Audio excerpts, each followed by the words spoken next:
walls of your office could talk, what would they say to you? What have they heard between two colleagues in the morning tea room, or behind closed doors in a meeting that you're not invited to, or between team members when they're riding the lift up to the office? Would you be proud of what they heard? Would you be surprised? Is there certainty for you around what is said and what is done when you're not around? Because the problem is, as a leader, that you can't be everywhere all the time. Your job is to create an accountable, responsible team who can work without you being there. And so creating a team culture where people know what is expected of them is so important. And it's this culture creation which is a huge part of your leadership role.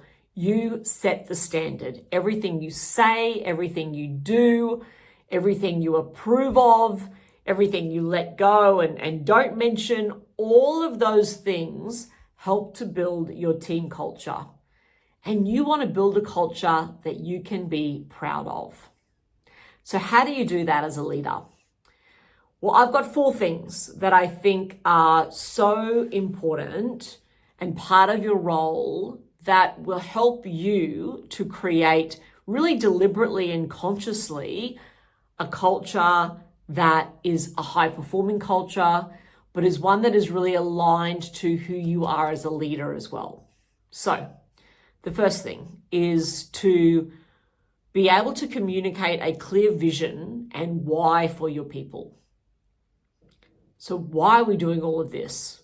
How does my work create that future vision that we are all working towards? So creating that vision, communicating it, and making sure everyone understands the why. The second thing that you can be doing as a leader is to lead through your personal values. Those things that are your preferences and your priorities, the things that give you meaning and motivation. So understanding what your values are and then making sure you live them every single day. And that if I was to ask one of your team members, what are your values? They would be able to tell me straight away, this is what motivates you. This is what is important to my leader. The third thing is to be a great storyteller. Great leaders are great storytellers, and they weave these stories throughout their team, throughout the organization, because stories stick with people. Stories pull people in, and they are so much more powerful than giving someone, an email or a policy. No, that doesn't work. But stories are what people remember.